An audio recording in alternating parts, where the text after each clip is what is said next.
Hello students, in the previous video we have studied the two laws of uh, Mendel's, that is the Mendel's law of inheritance. In that we have studied first two law, that is the law of dominance and law of segregation or law of purity of gametes. Now we have to study the third law, that is the law of independent assortment. Okay, ते पहिले जे ते दोन law होते ते on the basis of monohybrid cross जो आहे जो आपण पाहिला होता त्याच्यावर बेसिसवर होते लॉ ऑफ डॉमिनन्स आणि लॉ ऑफ सेग्रिगेशन. ओके, तर हा जो third law of independent assortment, हा जो थर्ड लॉ आहे इनहेरिटन्सचा, हा बेसिस आहे ऑन द डायहायब्रिड क्रॉस. ओके, तर डायहायब्रिड क्रॉस आपण स्टडी केलेला आहे. तर त्या डायहायब्रिड क्रॉसच्या बेसिसवर हा थर्ड लॉ आलेला आहे, that is the law of independent assortment. तर या लॉ मध्ये काय सांगितलं आहे की when two parents differing from each other in two or more pairs of contrasting characters are crossed, then inheritance of one pair of character is independent of the other pair of character. Okay, तर याच्यात काय म्हटलेलं आहे की जेव्हा दोन पॅरेंट्सचं crossing over केले जाते दोन कॅरेक्टर्समध्ये, ओके, टू किंवा त्याच्यापेक्षा मोर पेअर ऑफ कॉन्ट्रास्टिंग कॅरेक्टरमध्ये ज्यावेळेस केल्या जाते, क्रॉस केल्या जातं, त्याच्यानंतर जे इनहेरिटन्स जे कॅरेक्टर असतं वन पेअर ऑफ कॅरेक्टर, हे काय आहे इंडिपेंडंट असतं दुसऱ्या पेअर ऑफ कॅरेक्टरच्या. ओके, म्हणजे एक पेअर जे आहे कॅरेक्टरचं आणि दुसऱ्या पेअरच्या कॅरेक्टरमध्ये हे इंडिपेंडंट असतं, म्हणजे कोणतेही पेअर ऑफ कॅरेक्टर काय होतात मिक्स होत नाही, तर ते इंडिपेंडंट राहतात. तर असंच याला म्हटलेलं आहे, त्यालाच काय म्हटलं जातं लॉ ऑफ इंडिपेंडंट असॉर्टमेंट. तर हा जो इंडिपेंडंट असॉर्टमेंटचा हा जो लॉ आहे तो कशावर बेस्ड आहे ऑन द डायहायब्रिड क्रॉस. ओके, जो डायहायब्रिड क्रॉस आपण शिकलेला आहे त्याच्याच बेसिसवर हा इंडिपेंडंट असॉर्टमेंट हा जो लॉ आहे तो सांगितला आहे. ओके, तर आपण इथे पुन्हा एकदा पाहूया की डायहायब्रिड क्रॉसमध्ये आपण कसं सांगू शकतो की हे जे इंडिपेंडंट असॉर्टमेंट कसं होतं. तर हा जो इंडिपेंडंट असॉर्टमेंट आहे हा काय करतो, डिस्क्राईब करतो की जे डिफरंट जीन्स आहेत किंवा अलिल्स आहेत जे सेपरेट क्रोमोझोमवर प्रेझेंट असतात इंडिपेंडंटली आणि ते सेपरेट होतात एकमेकांपासून आणि during the formation of the gamete, म्हणजे गमेटचं फॉर्मेशन होताना हे जे जीन्स आहेत किंवा अलिल्स आहेत त्या कॅरेक्टरसाठी जे डिफरंट सेपरेट क्रोमोझोमवर असतात त्यांचं वेगवेगळ्या वेळेस काय होतं गमेट फॉर्मेशनच्या वेळेस वेगवेगळं होतात ते. ओके, तर हे जे अलिल्स आहेत हे काय होतात रँडमली काय होतात एकमेकांना युनाइट होतात ड्युरिंग द फर्टिलायझेशन, म्हणजे ज्यावेळेस फर्टिलायझेशन होतात त्यावेळेस हे जे अलिल्स आहेत ते रँडमली एकमेकांबद्दल युनाइट होऊन जातात, म्हणजे त्यांच्यामध्ये कोणताही असं हे नसतं की या कॅरेक्टरसोबत या पेअर ऑफ कॅरेक्टर सोबत हाच पेअर ऑफ कॅरेक्टर येईल, तर असं काही नसतं.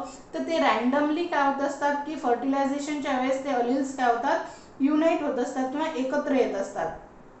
तर ह्याच्या डायहायब्रिड क्रॉसमध्ये काय दिसतं आपल्याला, ज्यावेळेस F2 जनरेशन दिसतं तर F2 जनरेशनचा रेशो काय आहे 9:3:3:1, 3:1, जसं की आपण स्टडी केलं आहे.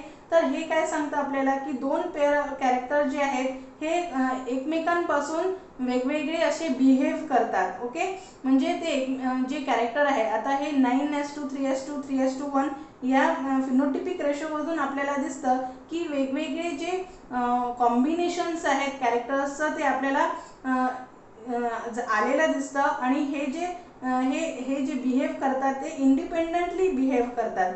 त्याच्यानंतर आपण असं सांगू शकतो की हे जे कॅरेक्टर्स आहेत दोन कॅरेक्टर्स आहेत हे काय केले जातात असॉर्ट केले जातात independently, giving rise to the different combination.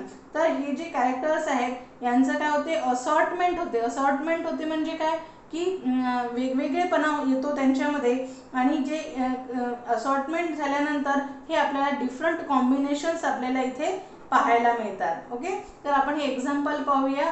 मागच्या वेळेस आपण पाहिलं होतं की पर्पल म्हणजे येलो राऊंड आणि कोणतं पाहिलं होतं that is the green wrinkled, याचं एक्झाम्पल पाहिलं होतं डायहायब्रिड क्रॉसमध्ये.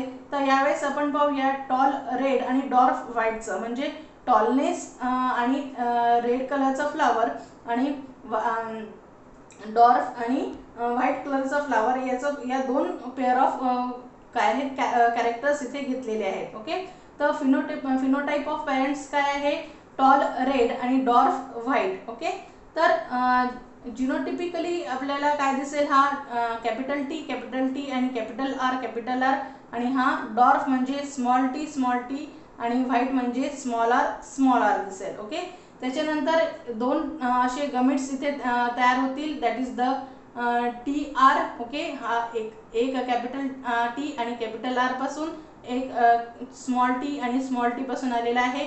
त्याच्यानंतर आपल्याला F1 जनरेशनमध्ये हे असं दिसेल, दॅट इज द हायब्रिड दिसेल, which is a tall red आहे. आता हे हायब्रिड आहे म्हणजे काय की एक कॅरेक्टर एक अलील कसा आहे, डॉमिनंट आहे आणि एक अलील कसा आहे, रेसेसिव्ह आहे. टॉल मधला हा टी काय आहे, हा अलील डॉमिनंट आहे ओव्हर द डॉर्फनेस वर, आणि हा रेड जो अलील आहे तो डॉमिनंट आहे, हा दॅट इज द व्हाईट वर. ओके, तर आपल्याला पण याचं फिनोटिपिकली आपल्याला काय दिसेल, तो टॉल रेडच दिसेल. ओके, त्याच्यानंतर आपण काय करू, सेल्फिंग ऑफ द F1 सोबत याची सेल्फिंग करू, म्हणजे हे दोन जे आहेत यांचं सेल्फिंग आपल्याला दिसेल. त्याच्यानंतर हे जे गमिट्स आहे असे हे गमिट्सचं फॉर्मेशन आपल्याला इथे झालेलं दिसेल. Okay, now these are the gametes इथे फॉर्म झालेले आपल्याला दिसतील. त्याच्यानंतर आपण हा चेकर्स बोर्ड पाहू, तर या प्रोबॅबिलिटी टेबलमध्ये आपल्याला दिसेल की हे एक फिमेल गमिट आणि मेल गमिटचं फॉर्मेशन होऊन इथे काय होत आहे की आपल्याला असं दिसत आहे की टॉल रेड हे किती आहेत, 9 आहेत. त्याच्यानंतर टॉल व्हाईट किती आहेत, 3 आहेत. ओके, त्याच्यानंतर डॉर्फ रेड हे सुद्धा किती आहेत, 3 आहे आणि डॉर्फ व्हाईट किती आहे, हा 1 आहे.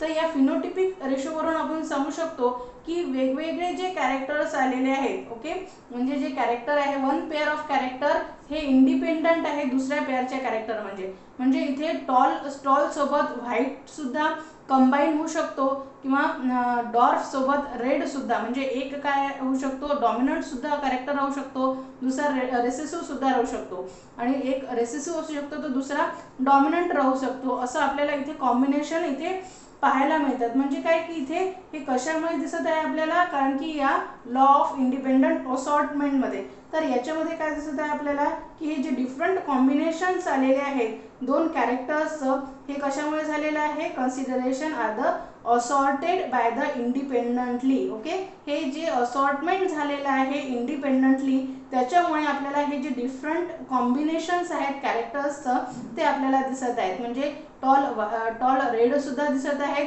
टॉल व्हाईट सुद्धा दिसत आहेत आणि डॉर्फ रेड सुद्धा दिसत आहेत आणि डॉर्फ व्हाईट सुद्धा दिसत आहेत. तर हे जे आहेत हे पूर्ण असं आपल्याला इथे रिझल्ट आहे. तर या रिझल्टवरून आपण सांगू शकतो की हे जे इनहेरिट कॅरेक्टर आहे टॉलनेसचं, हे लिंक नाही आहे कोणासोबत, रेड कलरच्या फ्लावर सोबत. ओके, तर या रिझल्टवरून काय सांगू शकतो आपण की टॉल सोबत व्हाईट सुद्धा जाऊ शकतं. ओके, तर याच्यावरून आपण काय सांगू शकतो की हा जो टॉलनेस आहे, ओके, टॉलनेस जो काय डॉमिनंट कॅरेक्टर आहे हे लिंक नाही आहे कोणासोबत, रेड कॅरेक्टर सोबत, कलरच्या फ्लावर सोबत. त्याच्यानंतर सिमिलरली आपण असं सांगू शकतो की जो डॉर्फनेस आहे तो लिंक नाही आहे व्हाईट कलर सोबत. ओके, जो डॉर्फनेस आहे तो व्हाईट सोबतच लिंक आहे का, तर नाही. तर इथे आपल्याला तीन जे आहेत ते काय दिसत आहेत, डॉर्फ रेड सुद्धा दिसत आहेत. तर याच्यावरून आपण सांगू शकतो की या क्रॉसवरून आपण असं सांगू शकतो या डायहॅबिटच्या की दोन पेअर ऑफ कॅरेक्टर हे सेग्रिगेट होतात इंडिपेंडंटली, म्हणजे यांचं म्हणजे टॉलनेस आणि रेडनेस किंवा डॉर्फनेस किंवा व्हाईटनेस हे काय आहेत, इंडिपेंडंटली त्यांचं सेग्रिगेशन होतं. आणि सांगायचं झालं तर हे इंडिपेंडंट असॉर्टमेंट होतं कॅरेक्टरचं ड्युरिंग द इनहेरिटन्स. तर यालाच काय म्हटलं जातं, this is called as a independent assortment of character during the inheritance. म्हणजेच काय की टॉलनेसचं लिंक नाही आहे रेडनेस सोबत किंवा डॉर्फनेसचं लिंक नाही आहे व्हाईटनेस सोबत, म्हणजे प्रत्येक जो कॅरेक्टर आहे तो काय झालेला आहे, इंडिपेंडंटली सेग्रिगेट झालेला आहे, म्हणजे वेगवेगळा झालेला आहे आणि दुसऱ्या सोबत कंबाईन सुद्धा झालेला आहे. म्हणजे इथे टॉलनेस सोबत व्हाईट सुद्धा कंबाईन झालेला आहे आणि डॉर्फनेस सुद्धा रेड सुद्धा कंबाईन झालेला आहे. तर हाच आहे लॉ ऑफ इंडिपेंडंट असॉर्टमेंट. तर याच्यामध्ये आपल्याला दिसतं की हे जे इंडिपेंडंट असॉर्टमेंट होतं कॅरेक्टर्सचं during the inheritance. Okay, Now this is the law of independent assortment. With the help of this law, it is based on the dihybrid cross. Okay, thank you.